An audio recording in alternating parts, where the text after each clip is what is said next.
अंजना, क्या तुम भूल गई? ऋषिवर मतंग ने कहा था कोई स्वयं ही आएगा हनुमान को इस स्थिति से उबारने के लिए। किंतु ये तो उबारने के स्थान पर मेरे पुत्र को मुझसे छीन लेना चाहते।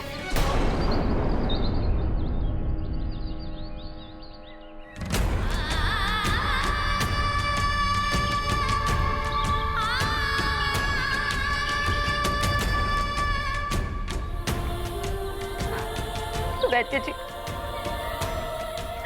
आपको हनुमान को स्वस्थ करना है तो यहीं पर कीजिए जैसे पूर्व काल में किया था। उसे यहाँ से ले जाने की क्या आवश्यकता है?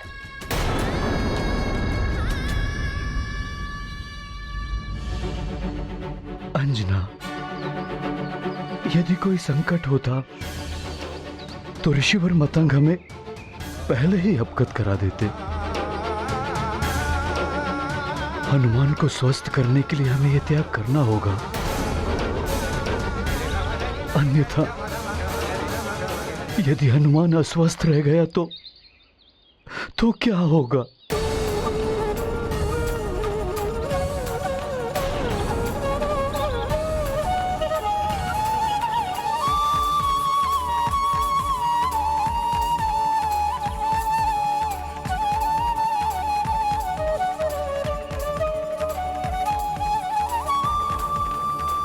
ठीक है वैद्यराज जी, ले जाइए हनुमान को।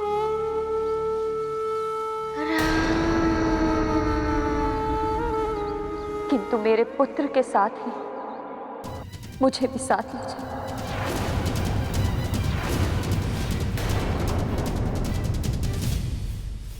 ये कदापि संभव नहीं है महाराज।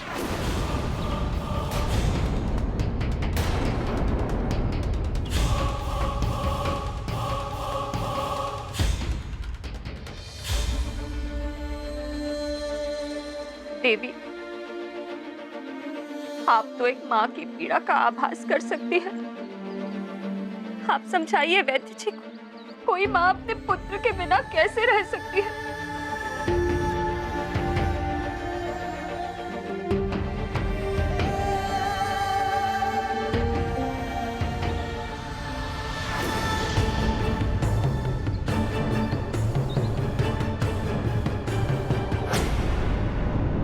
पिशाचराज, रावण को तुम्हारी आवश्यकता है, प्रकट हो।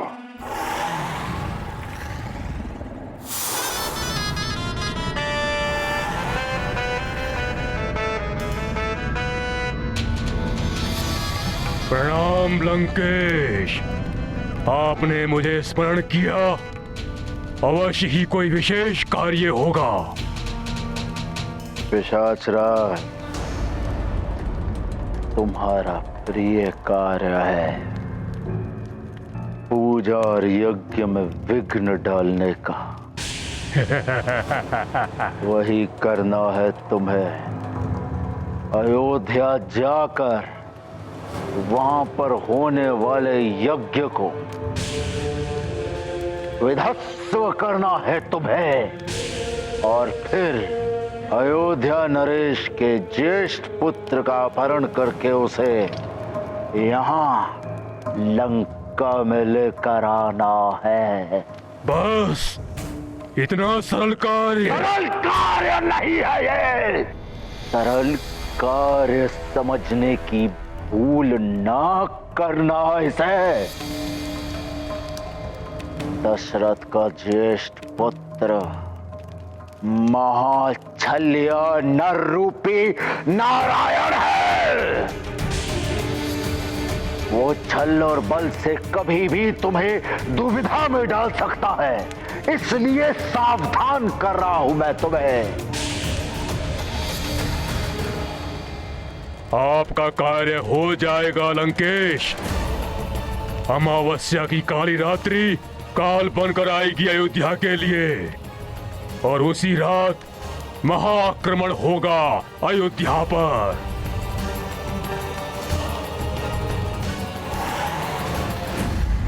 ओम अग्नये स्वाहा, ओम यज्ञ देवाय नमः, स्वाहा।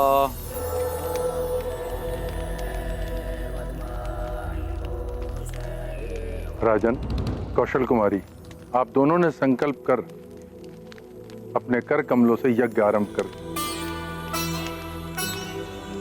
अब आप राजकाज हेतु उठ सकते हैं। आगे की विधि के लिए आवश्यकता पड़ने पर आपको पुनः बुला लिया जाएगा। बस आपको यज्ञ संपन्न होने तक अहिंसा के प्रण का पालन करना होगा। जैसे आपकी आज्ञा गुरुदेव वशिष्ठ। मात्र मैं ही नहीं, संपूर्ण अयोध्या इस वचन का पालन करेगी। प्रणाम गुरुदेव। कल्याण।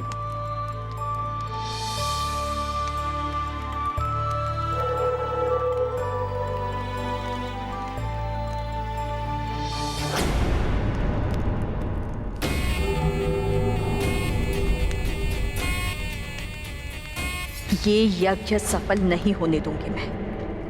राम कभी भी युवराज नहीं बनेगा।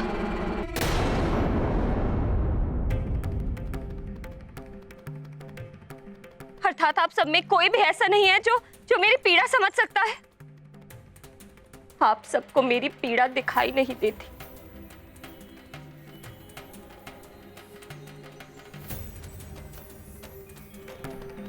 किंतु मैं जानती हूं है कोई ऐसा जो मेरी पीड़ा समझता है।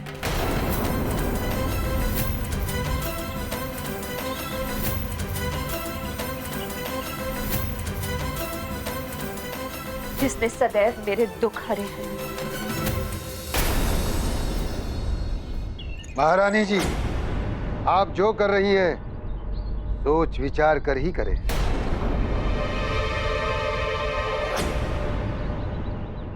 मान जाओ अंजना। क्या कोई और उपाय नहीं है स्वामी, जिससे माँ की ममता भी आहत ना हो और हनुमान स्वस्थ हो जाए? नहीं देवी,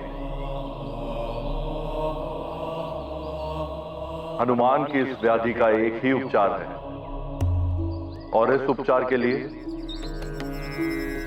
उसे यहां से लेकर जाना ही होगा। महारानी जी, आपके वचन निभाने में ही हनुमान की भलाई है। आप सब तो रहने ही दीजिए। मेरे हनुमान का भला मेरे महादेव करेंगे।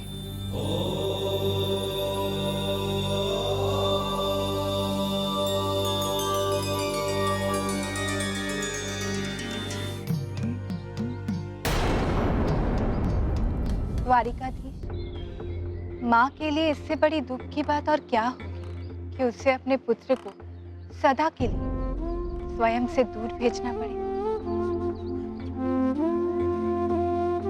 किसका क्या कर्म होगा, कौन कब किस पथ का अनुसरण करेगा, ये सब नियति ही निर्धारित करती है। इसीलिए यदि नियति ने हनुमान को राम से मिलाने का, उनके साथ रहने का विधान किया है, तो ये होकर ही रहेगा प्रिय। हनुमान को अपने परिवार, प्रजाजनों और सुमेरु को छोड़कर जाना ही पड़ेगा।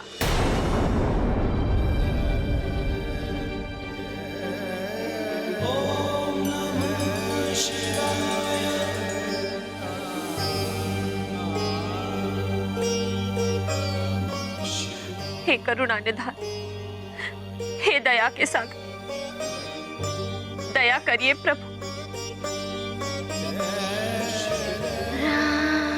मेरे जीवन दीप की ज्योति है मेरा हनुमान। मेरे हृदय का प्राण है हनुमान। उसे पूर्व की ही भांति सामान्य कर दीजिए, जिससे कि मुझे हनुमान को वैद्यराज जी के साथ न भेजना पड़े। कृपा करिए प्रभु, कृपा करिए।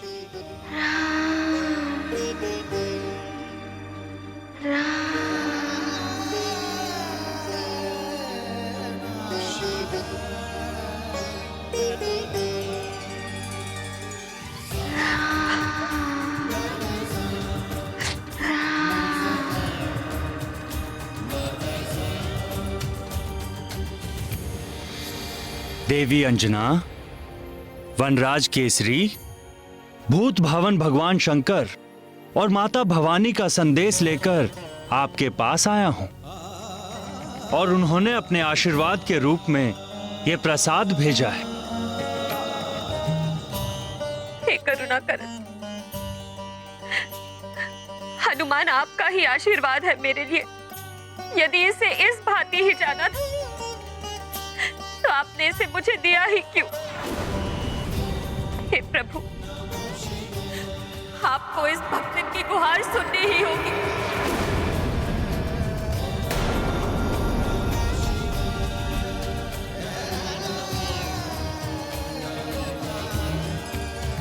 मेरे पुत्र को स्वस्थ कर दीजिए, स्वस्थ कर दीजिए मेरे पुत्र, कृपा कीजिए, स्वस्थ कीजिए मेरे पुत्र को, ठीक कीजिए उसे।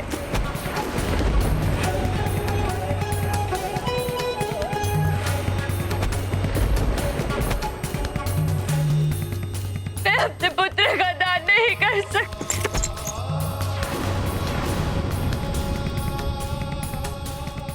आपको मेरे पुत्र को स्वस्थ करना ही होगा। मेरे पुत्र को स्वस्थ कर दीजिए।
नमः शिवाय।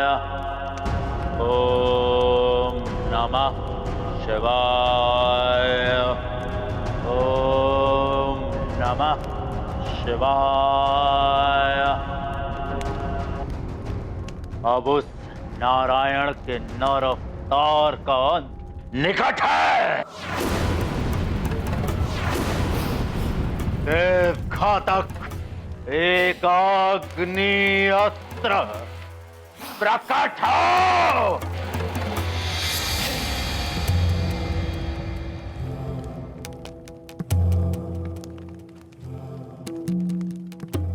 ये आपका ही आशीर्वाद है महादेव कि आज आपके रावण के पास देव घातक एक अग्नि अस्त्र है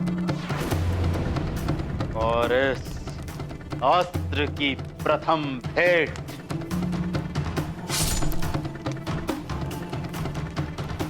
आपके चरणों में समर्पित है।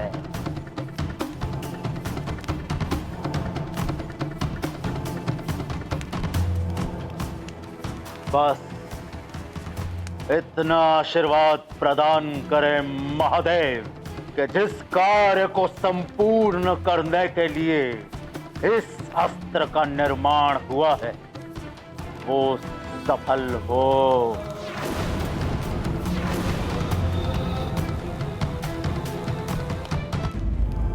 बोलिए नाना श्री, क्या समाचार लाए हैं आप?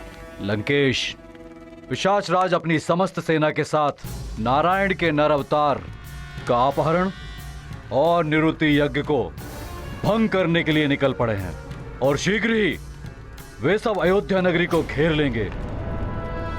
उत्तम, अति उत्तम, सर्वोत्तम। असुरों को तो हमेशा रोक लेते हैं सब, परंतु पिशाचों को कैसे रोक पाएंगे? राजा दशरथ, अब तुम्हारा और तुम्हारे अयोध्या का विनाश निश्चित निश्चित है।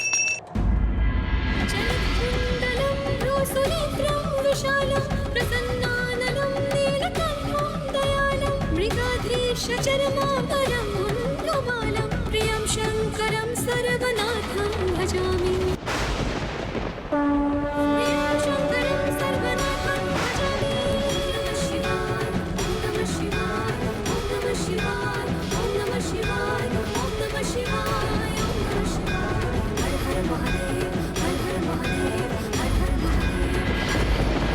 प्रियं शंकरं सर्वनाथं भजामि। प्रियं शंकरं सर्वनाथं भजामि। प्रियं शंकरं सर्वनाथं भजामि। प्रियं शंकरं सर्वनाथं भजामि।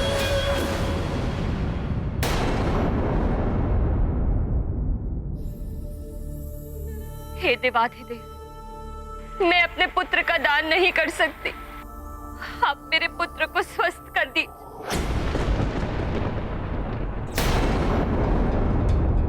हनुमान, हनुमान,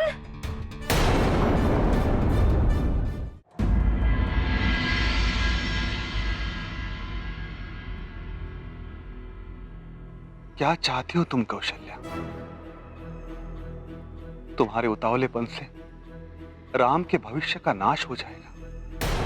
स्वामी, मैं तो मात्र इतना चाहती हूँ कि राम इन दिनों अत्यंत विचलित एवं उदास रहने लगा है। हमें सर्वप्रथम उसके स्वास्थ्य के विषय में सोचना चाहिए। किंतु यज्ञ के समापन के विषय में भी हमें सोचना है। तुम्हें स्मरण नहीं, कुलगुरु वशिष्ठ ने क्या चेतावनी दी थी? यदि यज्ञ में कोई बाधा आ गई तो राम कभी युवराज नहीं बन पाएगा।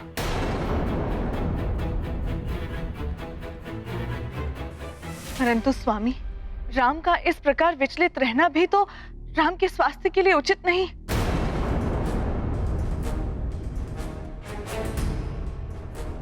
तुम चिंता मत करो, राम शीघ्र स्वस्थ हो जाएगा। मैं कुछ करता हूं।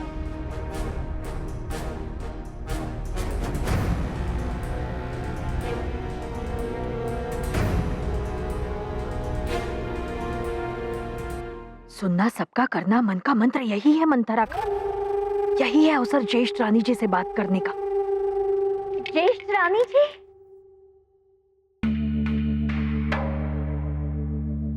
प्रणाम ज्येष्ठ रानी जी। कहो मंत्रा।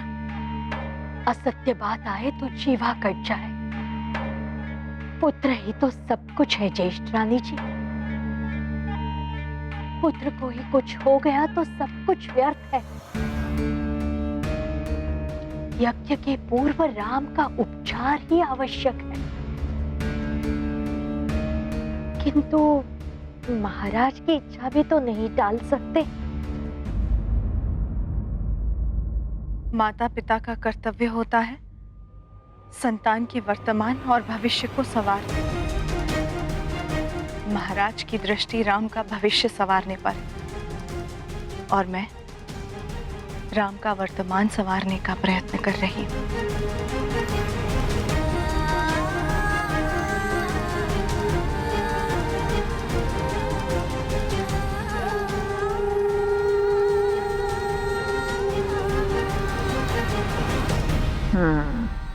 तुम सुधारती रहो पटरानी।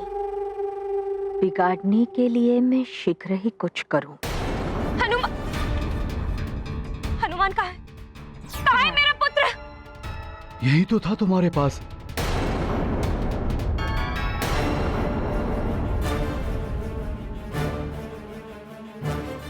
हनुमान,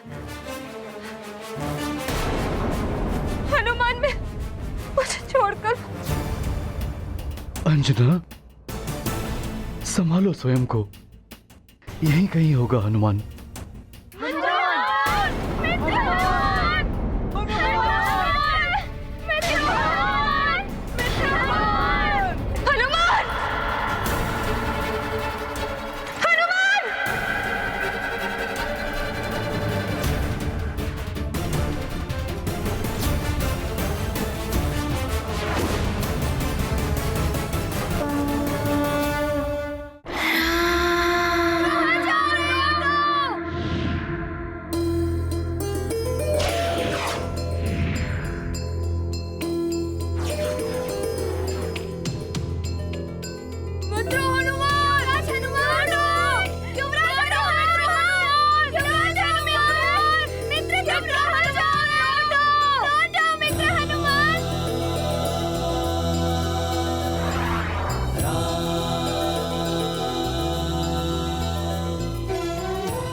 श्री